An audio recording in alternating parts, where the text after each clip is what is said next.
Hi friends, நான் உங்க கணேஷ் ராகவ். இன்னைக்கு நம்ம ஒரு மிக முக்கியமான சிவன் கோயிலுக்கு போறோங்க. திருச்சி மாவட்டத்துல திருச்சிக்கு பக்கத்துல இருக்கிற திருப்பாத்துறை அப்படின்ற ஊர்ல இருக்கிற ஆதி மூலேஸ்வரர் சிவன் கோயிலுக்கு போறோங்க. கொள்ளிடம் ஆற்றங்கரையில இருக்கிற ஒரு அற்புதமான கோயில், மிக பழமையான கோயில், பாடல் பெற்ற ஸ்தலம், 276 பாடல் பெற்ற ஸ்தலங்களுள் ஒன்று. இன்னும் நிறைய சிறப்பம்சங்கள் இந்த கோயிலுக்கு இருக்கு. இந்த கோயிலுக்கு போயிட்டு இந்த கோயிலுடைய முழு விவரமும் இந்த காணொளியில் இருக்க போது, வரலாறு, புராணம், இந்த கோயிலுடைய அழகு, அது அனைத்தும் இந்த காணொளியில் இருக்க போது. வாங்க கோயிலுக்கு போகலாம். ஆதி மூலேஸ்வரர் திருக்கோயில், திருப்பலத்துறை, திருப்பாற்றுறைனும் அழைப்பாங்க. திருச்சி மாவட்டத்தில் இருக்கிற ஒரு அற்புதமான ஊர், அற்புதமான சிவன் கோயில், தேவார பாடல் பெற்ற ஸ்தலங்களுள் ஒரு ஸ்தலம். சிவபெருமான் அபிஷேக பிரியர் அப்படின்னு சொல்லுவாங்க, விஷ்ணு அலங்கார பிரியர்னு சொல்லுவாங்க. அதுல இந்த கோயில் சிவபெருமான் பாலபிஷேக பிரியருங்க. பாலபிஷேகம்னா இங்க இருக்கிற சிவனுக்கு ரொம்ப பிடிக்கும். அதற்கு காரணங்கள் இருக்கு. அதை தவிர்த்து இந்த கோயில்ல மிக முக்கியமான தட்சிணாமூர்த்தி இருக்காரு. நிறைய அரிதா பார்க்க முடியாத சங்கர நாராயணன் இந்த கோயில்ல இருக்காரு. இன்னும் நிறைய சிறப்பம்சங்கள், புராணங்கள் இந்த கோயிலை ஒட்டி இருக்கு. அது அனைத்தையும் நம்ம இந்த காணொலியில பார்ப்போம். இந்த காணொலியை முழுமையா பாருங்க. இந்த காணொலியை நிறைய பேருக்கு பகிர செய்யுங்க. இந்த காணொலியை நீங்க நிறைய பேருக்கு பகிர்றது மூலமா இந்த அற்புதமான கோயிலுடைய வரலாறும் புராணமும் இந்த கோயிலுடைய அழகும் நிறைய பேருக்கு போய் சேரும். இந்த கோயிலுக்கு அவங்களும் வந்து பார்க்க இந்த ஒரு காணொலி ஒரு உத்வேகமா இருக்குங்க. இப்போ இந்த கோயிலை பத்தி நம்ம தெரிஞ்சுக்கலாம். இந்த கோயில் ஆதி மூலேஸ்வரர் சிவன் கோயில், திருப்பலத்துறை, திருப்பாற்றுறை அப்படின்ற இந்த ஊர்ல இருக்கு. திருச்சி மாவட்டத்துல. திருச்சியில இருந்து 14 கிலோமீட்டர், ஸ்ரீரங்கத்துல இருந்து ஒரு 11 கிலோமீட்டருங்க. இது கொள்ளிடம் ஆற்றங்கரையில இருக்கிற ஒரு அற்புதமான ஊர், அற்புதமான கோயில். தேவார பாடல் பெற்ற ஸ்தலங்களுள் இந்த ஸ்தலமும் ஒண்ணு. திருஞான சம்பந்தர் இந்த கோயிலுக்கு வந்து இந்த சிவபெருமானை பற்றி பதிகம் பாடி இருக்காருங்க. இந்த கோயிலுடைய வரலாறு என்ன அப்படின்னு கேட்டீங்கன்னா, பல்லவர்கள் ஆட்சி காலத்துல இருந்து இந்த கோயில் இருக்குன்ற நம்பிக்கை இருக்கு. ஏன்னா இங்க திருஞான சம்பந்தர் வந்து பாடி இருக்காருங்க. அதன் பிறகு சோழர்கள் இந்த கோயிலை அழகா இந்த மாதிரி கட்டமைச்சிருக்காங்க. சுந்தர சோழர், முதலாம் பராந்தக சோழர் ஆட்சி காலத்து கல்வெட்டு குறிப்புகள்லாம் இந்த கோயில்ல காணப்படுதுங்க. அது மட்டும் இல்லாம இங்க கோஷ்டத்துல இருக்கிற மூர்த்திகளும் அந்த சோழர்கள் ஆட்சி காலத்தை பிரதிபலிக்கும் விதமா அவ்வளோ அழகா தத்ரூபமா தனித்துவத்தோட இந்த கோயில்ல இருக்காங்க. இந்த கோயிலுடைய புராணம் என்ன அப்படின்றத நம்ம தெரிஞ்சுக்கணுங்க. மார்க்கண்டேயர் இங்க சிவாலயங்களுக்கு பயணம் பண்ணி வந்துட்டு இருக்காருங்க. அதுல இந்த கோயிலுக்கு வராரு. இந்த கோயிலுக்கு வந்து இந்த சிவபெருமானை பார்க்கறாரு. இந்த சிவபெருமான் சுயம்புவா தோன்றிய ஒரு சிவலிங்கம். இவருக்கு அபிஷேகம் பண்ணணும்னு சொல்லி சுற்றி முற்றி வந்து தண்ணீர் கிடைக்குதா அப்படின்னு பார்க்கறாரு. தண்ணி எங்கேயும் வந்து கிடைக்கல. கொஞ்சம் தூரம் போகணும்னு போறாரு. அந்த சமயத்துல லிங்கத்தோட தலையில இருந்தே பால் பொங்கி தானாக அபிஷேகமானது நடக்குதுங்க. இந்த கொள்ளிடம் ஆற்றங்கரை அருகில இந்த கோயில் இருக்கிறது ஒரு சிறப்பம்சம். இன்னமும் இந்த கோயிலோட தீர்த்தம், குளம்னா அது கொள்ளிடம் ஆறுதாங்க. அதன் பிறகு காலங்கள் போகுது. சோழர்கள் ஆட்சி காலத்துல ஒரு சோழ மன்னர் இந்த பக்கமா வராரு.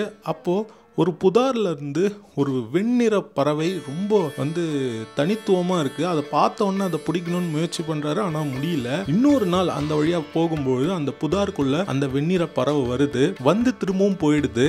சரி, இந்த புதார் தான் அந்த பறவையோடைய இருப்பிடம்னு சொல்லி அங்க போய் கொஞ்ச நேரம் அந்த பறவைக்காக அங்க காத்திருக்கிறாரு. அந்த சமயத்துல அங்க பறவை வரல. ஒரு புற்று இருக்கு. அந்த புற்றை வந்து பாக்குறாரு. பார்க்கும்பொழுது அந்த நேரத்தில் அவருக்கு வந்து ஒரு பால் மனம் வீசுது. அந்த நேரத்தில் சரி, புற்றுக்குள்ளேருந்து தான் வருதுன்னு சொல்லி அந்த புற்றை அப்படி தள்ளுறாரு. தள்ளும் பொழுது அங்கிருந்து பால் பீச்சி அடிக்குது.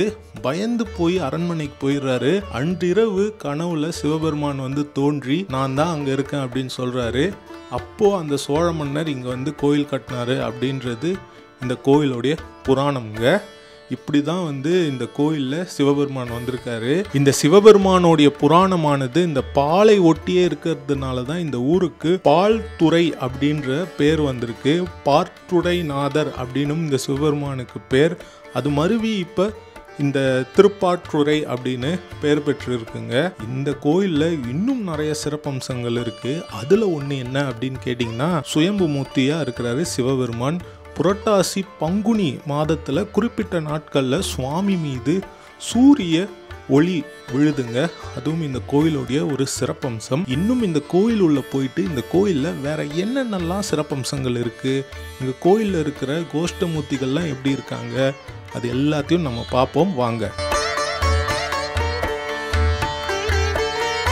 இந்த கோயில் கிராமத்தில் இருக்கிறதுனால கொஞ்ச நேரம் தான் இந்த கோயில் வந்து திறந்துருக்கும். இந்த கோயிலுடைய சாவி இந்த கோயில் எதிர்த்தாப்புல இருக்கிற வீட்லேயே இருக்கோங்க. அங்கே போய் நீங்கள் கேட்டிங்கன்னா வந்து இந்த கோயிலை திறந்து விடுவாங்க, நீங்கள் தரிசனம் பண்ணலாம். அப்படி தான் நாங்கள் போயிட்டு இங்கே தரிசனம் பண்ணோம். இங்கே ரொம்ப அற்புதமாக சிவபெருமான் நமக்கு காட்சி தராரு. இந்த சிவபெருமானுக்கு பாலபிஷேகம் செய்து வேண்டிக்கிட்டா நம்ம நினைச்ச காரியம் எதுவாக இருந்தாலும் நடக்கும்ன்றது மிகப்பெரிய நம்பிக்கை. கல்யாணமானவங்க குழந்தை வரம் வேண்டி இந்த சிவபெருமானை வணங்குறாங்க. அது மட்டும் இல்லாமல் இங்கே இருக்கிற அம்பாள் நித்திய கல்யாணி அப்படின்னு அழைக்கப்படுறாங்க. மேகலாம்பிகை அப்படின்னு இன்னொரு பேரும் உண்டு இவங்களுக்கு. இவங்க தெற்கு பார்த்து இங்கே சன்னதியில் இருக்காங்க. இவங்களுக்கும் நம்ம அபிஷேகம் செய்து வஸ்திரம் வழங்கினால் நினைத்த காரியம் கைகூடும்ன்றது இந்த கோயிலுடைய ஒரு நம்பிக்கைங்க. சுவாமியை தரிசனம் பண்ணிட்டு நம்ம இப்போ இந்த சுற்று பிரகாரத்தை வலம் வரோங்க. முதல் கோஷ்டத்துல இங்க பிச்சாடனர் இருக்காருங்க. ரொம்ப அழகா பிச்சாடனர் இங்க காட்சி தராரு. அவருக்கு கீழே அந்த பூதகணம் இருக்கு. இந்த பக்கத்துல அவர் கையில இருந்து அந்த மான் எட்டி அவருடைய கையில இருந்து பிடிச்சு சாப்பிடுற மாதிரி காட்சிப்படுத்திருக்காங்க. பிச்சாடனரா இருந்தாலும் இந்த சிவபெருமானுடைய ரூபங்கள்ல எந்த ரூபத்திலையும் வந்து பாத்தீங்கன்னா காலணிலாம் அணிஞ்சிருக்க மாட்டாரு. இந்த பிச்சாடனருடைய அந்த ரூபத்துல காலணி அணிஞ்சிருப்பாருங்க சிவபெருமான். அதையும் நீங்க இந்த காட்சியில இந்த ஒரு கோஷ்டத்துல பார்க்கலாங்க.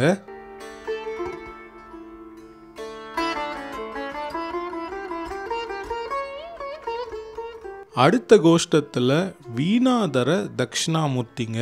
இவர் இந்த கோயில்ல இருக்கிற இன்னொரு ஒரு சிறப்பம்சம். இந்த தட்சிணாமூர்த்தி இந்த வீணையை வாசிச்சுக்கிட்டே அப்படியே நடனம் ஆடுற மாதிரி காட்சி அளிக்கிறார் அப்படின்னு சொல்றாங்க. இந்த வீணாதர தட்சிணாமூர்த்தி ஒரு இசை கலைஞர்ன்றதுக்காகவே இங்க இசை கலைஞர்கள் வந்து இந்த வீணாதர தட்சிணாமூர்த்திக்கு பாலபிஷேகம் செய்வாங்களாங்க. இந்த தட்சிணாமூர்த்தியை வணங்கினா அவங்களுடைய கலைத்துறையில அவங்க மிகப்பெரிய சாதனைகள் செய்வாங்க அப்படின்றது இந்த கோயிலுடைய ஒரு நம்பிக்கை. அடுத்து நின்ற கோலத்துல வித்தியாசமான ஒரு விநாயகருங்க. அடுத்து சாதாரணமா தட்சிணாமூர்த்தி அவங்களுடைய சீடர்களோட வந்த கோலத்துல இருக்கிற மாதிரியான ஒரு தட்சிணாமூர்த்திங்க. இங்க சோழர் காலத்து கல்வெட்டு குறிப்புகளை நம்மளால பார்க்க முடியுது. அடுத்து விநாயகர் சன்னதி. இங்க இருக்கிற விநாயகருடைய பேர் அனுக்ஞ கணபதிங்க.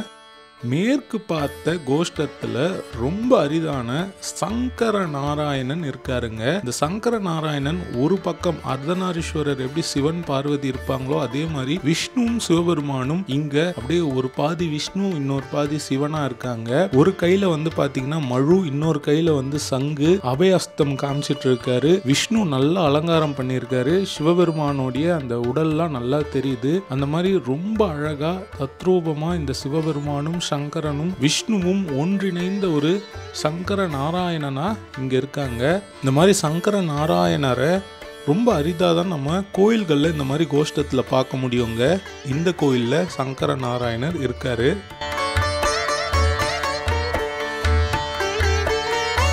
அடுத்து இங்க கஜலட்சுமி சன்னதி இருக்குங்க. வடக்கு நோக்கி கோஷ்டத்தில் பிரம்மதேவர் இருக்காரு. சண்டிகேஸ்வரர் சன்னதி, துர்க்கையம்மன் சன்னதி, பைரவர் சன்னதிங்க. அவ்வளோதாங்க. இந்த கோயிலை நம்ம சுற்றி வலம் வந்துட்டோம்.